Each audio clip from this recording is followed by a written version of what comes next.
Hello guys. तो guys हमारा last lecture है ये आपका एक्सरसाइज 1B का। देन इसके बाद शुरू होता है आपका 1C जहां पर आपका बाइनरी ऑपरेशन टॉपिक यूज हुआ है। ठीक है, तो ये हमारा लास्ट टॉपिक है एक्सरसाइज 1B का, है ना। ध्यान से देखना, ये हमारा लास्ट टॉपिक है। आई रिपीट, लास्ट टॉपिक है आपका इन्वर्टिबल ऑफ फंक्शन, है ना, और इन्वर्स ऑफ ए फंक्शन, यानी फंक्शन का अब हम इन्वर्स देखेंगे, है ना। और इन्वर्टिबल भी लिखा होता है आपका किताब में, देख सकते हैं। ठीक है, तो हम पढ़ेंगे क्या, इन्वर्स ऑफ ए फंक्शन, फिर आपका एक्सरसाइज 1B का जो भी इन्वर्स से रिलेटेड है वो हम लेंगे। तो चलिए फटाफट स्टार्ट करते हैं। मैं हूं शंकर गुरुम और आप देख रहे हैं ओ लर्निंग पॉइंट। तो देख सकते हैं आप, तो हम यहाँ पर एक्सरसाइज 1B में सबसे पहले तो हम देखेंगे इन्वर्स क्या होता है, देन हम करेंगे एक्सरसाइज। ठीक है, ज़्यादा ये इन्वर्स से क्वेश्चन नहीं बनता है, जितना इंपॉर्टेंट नंबर में एक दो ठो बस बताऊंगा, बाकी सब स्किप कर सकते हो। चलिए एक्सरसाइज 1B हम क्या देखेंगे, टॉपिक जो हमारा यहाँ पर जो बेस्ड है ये आपका इन्वर्स है। क्या है? इन्वर्स, इन्वर्स ऑफ फंक्शन, है ना। फंक्शन का हम क्या देखेंगे, इन्वर्स देखेंगे। ठीक है, इन्वर्स ऑफ फंक्शन। तो मैं यहाँ पर थोड़ा इसका डेफिनेशन लिख देता हूँ, पहले थोड़ा लिख लें स्टेटमेंट। ठीक है, क्या होता है फंक्शन का इन्वर्स, क्या होता है, बहुत ही सिंपल फंडा है। देखो ध्यान से देखना, ठीक है। एफ सॉस दैट ए, ध्यान देना, एफ यानी function is defined from A to B, इसको ऐसे पढ़ा जाता है, ध्यान से देखना। A to B is defined as ध्यान से, इज डिफाइंड एज इन्वर्स, इसको हम इन्वर्स कह सकते हैं, यानी डिफाइन कर सकते हैं जब if their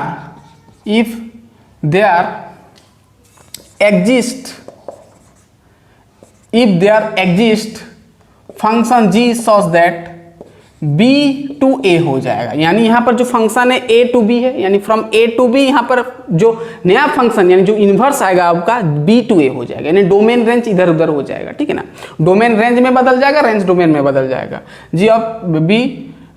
function G defined as from B to A। ठीक है, सॉस दैट और यहाँ पर होगा कि जो आपका गॉफ होगा, है ना, जी कॉम्पोजिट एफ जो होगा, गॉफ जो होगा वो आपका आई ए के साथ बराबर होगा। आई ए के मतलब डोमेन ऑफ ए, यानी ए सेट का डोमेन, है ना, domain of A. And fog जो होगा उसका उल्टा होगा, एंड फॉग जो होगा आपका आई बी होगा, यानी this is domain of B. ठीक है, बहुत सिंपल है ये, इसको, है ना।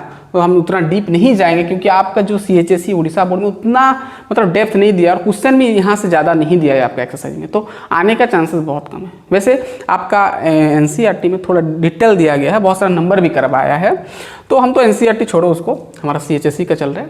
ठीक है, तो ये समझ में आ गया पूरा, इसको थोड़ा हम समझते हैं। देखो क्या होता है इन्वर्स, सीधा अगर आपके पास function from A to B है, सेट A to B है, तो इन्वर्स क्या हो जाएगा, B to A हो जाएगा, सिंपल। ठीक है, जैसे मैं यहाँ पर छोटा सा एग्जांपल दूंगा तो समझ में आएगा। जैसे एक ठो ए सेट लिया, एक ठो मैं रिलेशन लिया, यानी फंक्शन लिया। ठीक है, मैं एक फंक्शन लिया, ठीक है, एफ सॉस दैट, यहाँ पर एक फंक्शन है। ठीक है, और ये फंक्शन में आपका है, सपोज है आपका 1 2 2 3 3 4। ठीक है, 1 2 2 3 3 4, ये क्या है, फंक्शन है। अब ये फंक्शन का ये क्या है, आपका फंक्शन है फ्रॉम A to B, मतलब यहाँ पर अगर एरो डायग्राम में इसको समझोगे ना, ध्यान से देखना, ये आपका A सेट है, ये आपका B सेट है। A सेट का एलिमेंट 1 2 3 है, 1 2 3 1 2 3, और ये 2 3 4, ये आपका 2 3 4 है। ठीक है, 1 to 2 relation, 2 to 3 relation, 3 to 4 relation, इस प्रकार है। ठीक है ना, मतलब ये रिलेशन को मैं यहाँ पर ये फॉर्म में लिख दिया। ठीक है, पूरा क्लियर हो रहा है ना। तो ये आपका फंक्शन है, ये आपका क्या है, फंक्शन है। ठीक है, मतलब फंक्शन जो यहाँ से जो रिलेशन था, यानी इसका जो डोमेन था, जो A to B था, यहाँ देखो A to B है रिलेशन, मतलब 1 2 2 3 3 4, 1 2 2 3 3 4, मतलब A to B था। लेकिन इन्वर्स क्या हो जाता है, ऐसा हो जाता है, इधर से इधर आएगा, ये इधर से इधर, ये इधर से इधर आएगा, तो इन्वर्स हो जाता है, सिंपल फंडा है।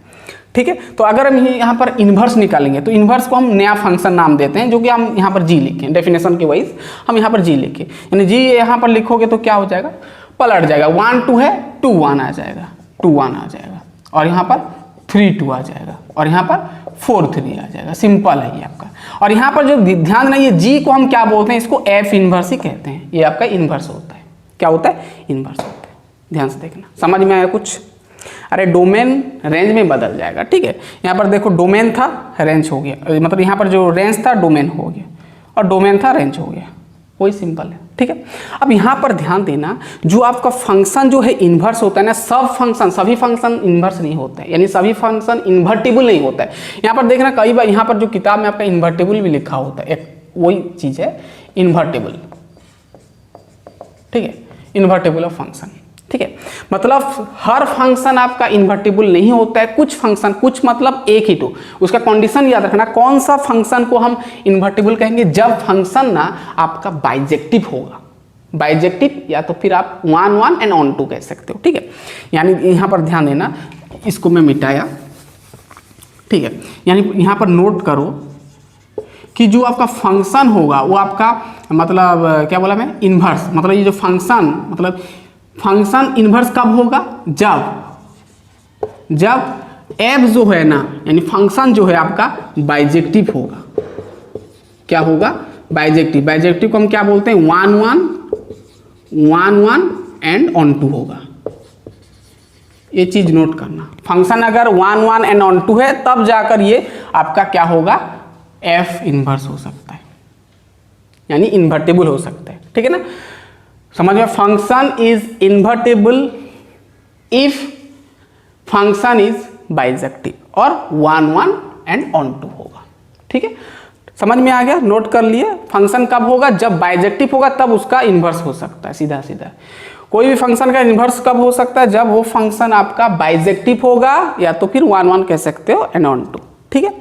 समझ में आएगा? इस सिंपल चीज़ है आपका इन्वर्स ऑफ फंक्शन। अभी हम आसानी से कर सकते हैं, कोई दिक्कत नहीं है। यहाँ पर जो जी हम यहाँ पर लिखते हैं डेफिनेशन में, ये आपका जी आपका जो है, यहाँ पर देखना जी जो है आपका वही एफ इन्वर्स ही कहलाता है, ठीक है, ठीक है। चलो ये हो गया। अब क्वेश्चन लेते हैं। आपका एक्सरसाइज का उतना खास नहीं है, आपका कितना नंबर, 13 की 14 नंबर में आपका इन्वर्स यूज हुआ है, देख लेते हैं। बहुत छोटा टॉपिक है, ये हमारा खत्म हो जाएगा। ये आपका एक्सरसाइज 1B। 1C में भी उतना क्वेश्चन नहीं, बाइनरी ऑपरेशन है, खत्म कर देने से हमारा हो गया, relation and function chapter complete हो जाएगा। चलिए 13 नंबर देखो, ये हो गया, इतना ही समझना है। आप 13 नंबर अब कर सकते हैं। आपका जो 13 नंबर है क्वेश्चन दिया है, 13 नंबर क्या बोला है, वही आपको चेक करना है। फंक्शन जो आपको दे दिया है, फंक्शन आपको चेक करना है कि इन्वर्स होगा कि नहीं, इन्वर्स एग्जिस्ट करेगा कि नहीं, यानी इन्वर्टिबल एग्जिस्ट करेगा कि नहीं, वही चीज आपको चेक करना है, ठीक है। अगर करेगा तो उसका इन्वर्स क्या होगा वो भी आपको निकालना है। आपको ऑर्डर पेयर में दे दिया है। सबसे पहले आपको दे दिया है फंक्शन, एक दे दिया 1 4 2 3 3 2 और 4 1, ठीक है। आपको ये फंक्शन दे दिया है, आप इसका आप चेक करोगे, इन्वर्स निकालोगे, ठीक है। अब यहाँ पर बताओ 1 4 2 3, अब इसको हम एरो डायग्राम में समझेंगे। तो यहाँ पर डोमेन क्या है, 1 2 3 4, 1 2 3 4, रेंज क्या है 4 3 2 1, यानी 1 2 3 4 है ना। तो 1 4 के साथ रिलेशन है, 2 3 के साथ है, और 3 2 के साथ है, और 4 1 के साथ है। मतलब यहाँ पर 1 1 रिलेशन है और ऑन 2 भी है। यहाँ पर 1 1 भी है प्लस ऑन 2 भी है, यानी आपका फंक्शन जो है आपका एग्जिस्ट करेगा, फंक्शन एग्जिस्ट करेगा। तो यहाँ पर आपका फंक्शन एग्जिस्ट करेगा, यानी यहाँ पर आप क्या लिखोगे, यहाँ पर लिखोगे कि f इज बाइजेक्टिव, बाइजेक्टिव हुआ, सो f can exist, sorry f inverse can exist, f inverse exist कर सकते हैं, ठीक है।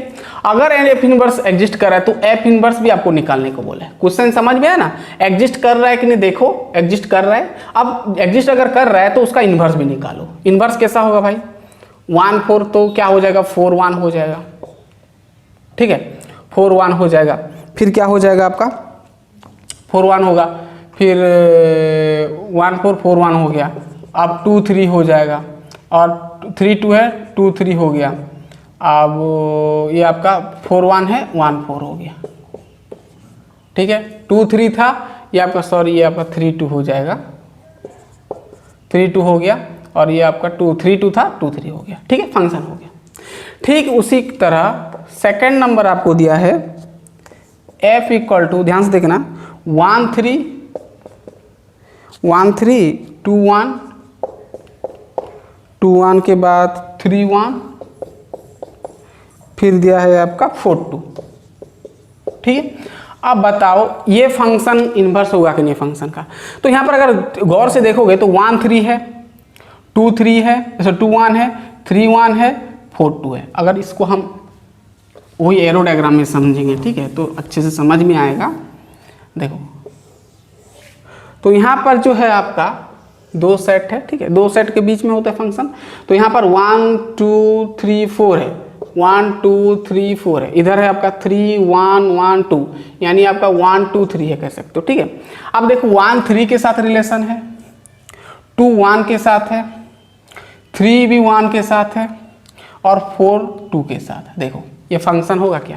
यहाँ पर देखो मेनी 1 आ जा रहे हैं, मेनी 1 फंक्शन, मेनी 1 आ गया ना, मतलब ये बाइजेक्टिव नहीं हुआ, मेनी 1 आ गया, 1 1 आया क्या? नहीं आया, तो ये आप सीधा सीधा कह सकते हो। तो ये जो आप यहाँ पर देख कर पता लगा सकते हो, 1 3 है, 2 1 है, 3 1, देखो 2 1 के साथ रिलेशन है, फिर 3 भी 1 के साथ, यानी मेनी 1 आ गया। सीधा सीधा आप बता सकते हो कि f इज नॉट क्या, इंजेक्टिव, सॉरी इंजेक्टिव मत लिखना, बाइजेक्टिव है, is not bijective, so f inverse can not exist, exist नहीं करेगा। सो हम क्या एग्जिस्ट नहीं करेगा, f इनवर्स हो सकता है क्या? नहीं होगा। आपका इनवर्स करोगे तो क्या होगा भाई, 1, अभी देखो यहाँ पर 1 2 है तो 3 1, ऐसे इनवर्स नहीं होगा, इनवर्स पॉसिबल ही नहीं है। ठीक है ना, समझ में आ गया पूरा? ऐसे लिखना है, यानी आप यहाँ पर लिखना है कि f इनवर्स पॉसिबल नहीं है, f inverse can not be exist, और यहाँ पर आप लिख सकते हो कि f इनवर्स, क्या लिख सकते हो, f inverse is not invertible भी लिख सकते हो, नॉट इन्वर्टिबल, वही इनवर्स को हम इन्वर्टिबल भी बोलते हैं, इन्वर्टेबल। ठीक है, ये चीज़ था आपका। ठीक है, वैसे आपको 3 नंबर भी वैसे कर सकते हो आप। हो गया, चलिए इतना तो हो गया। और 13 नंबर आपका इन्वर्स से रिलेटेड है, और आगे का नंबर ना थोड़ा एडवांस है, आपका पूछता नहीं है उतना, आप चाहो तो कर सकते हो, तो स्किप कर सकते हो, कोई दिक्कत नहीं है। ठीक है, मैं और एक ठो नंबर बता दे रहा हूँ, फिर हमारा लेक्चर कंप्लीट हो जाएगा। और एक ठो नंबर आपका एक्सरसाइज का,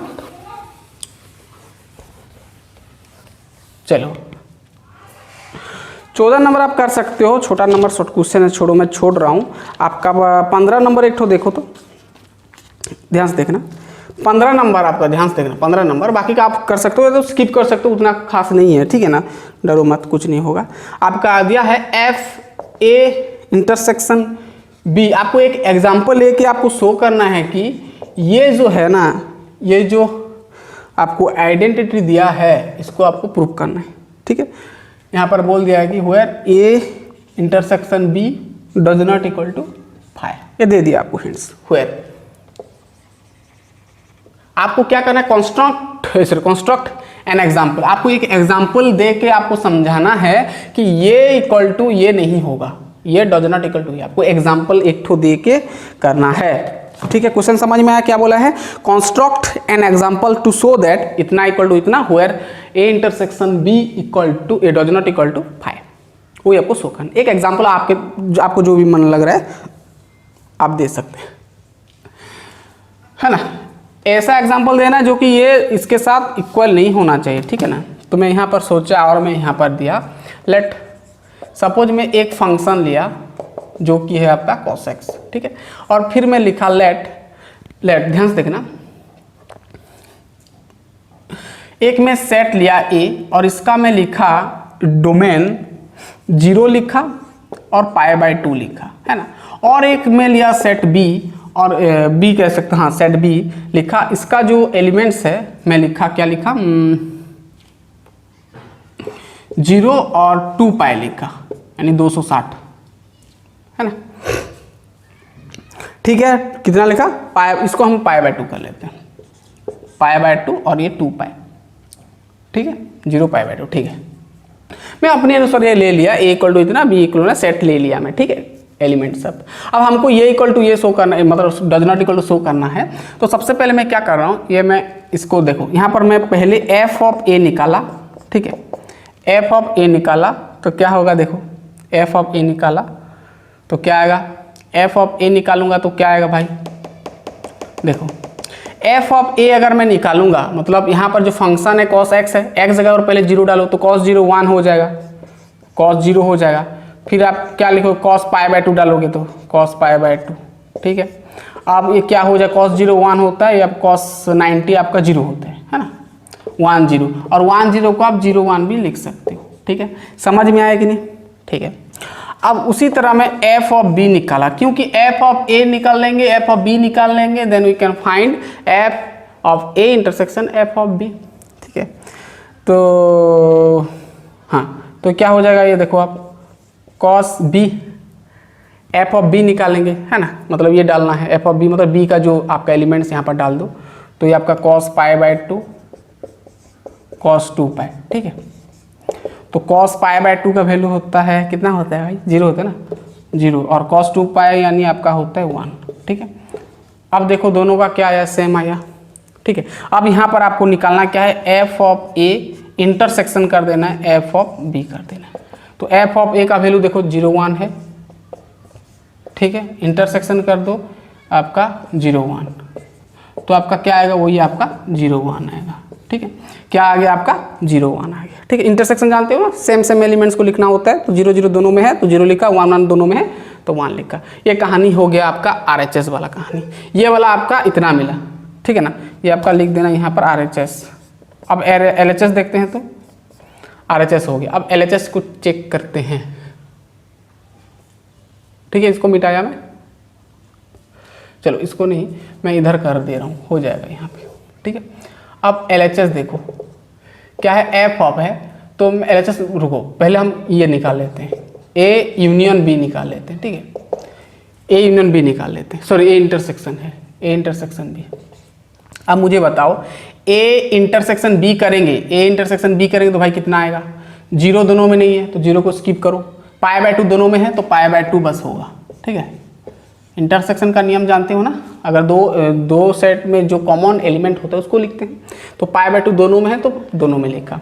अब f of A intersection B निकाल सकते हो, जो कि आपका LHS है, ठीक है, LHS, ठीक है। F of A intersection B करोगे तो एफ यानी आपका कॉस आएगा, कॉस आएगा ना, कॉस आएगा, ए इंटरसेक्शन बी एक्स जगह पर कॉस इंटरसेक्शन बी का आया, ये इसका वैल्यू पाई बाय 2 आया, और कॉस पाई बाय 2 का वैल्यू कितना होता है, 0 होता है। अब चेक करो LHS और RHS सेम हुआ क्या, नहीं हुआ, सो हम यहाँ पर लिख सकते हैं कि f of A intersection B does not equal to f of A intersection f of B, हो गया, इतना करना, ठीक है, लिख लिए। तो गाइस हमारा लेक्चर को यहीं पे रखते हैं। आप आगे का नंबर 16 17 18 ये जो है आपका, ये चांस ही नहीं है, आई थिंक मेरे ख्याल से ये आता नहीं है क्वेश्चन, ठीक है। आप चाहो तो कर सकते हो, बट ये थोड़ा एडवांस दिया गया है, स्किप कर सकते हो, कोई टेंशन नहीं है, ठीक है। तो हम करेंगे लास्ट में, आपका लास्ट एक्सरसाइज है 1C, वो भी छोटा टॉपिक है, बाइनरी ऑपरेशन, नंबर सब दिया गया है, वहाँ से बहुत कम चांस है, ठीक है। तो हम तुरंत मिलते हैं बाइनरी ऑपरेशन में, तब तक के लिए पढ़ाई करते रहिए, ऑल द बेस्ट।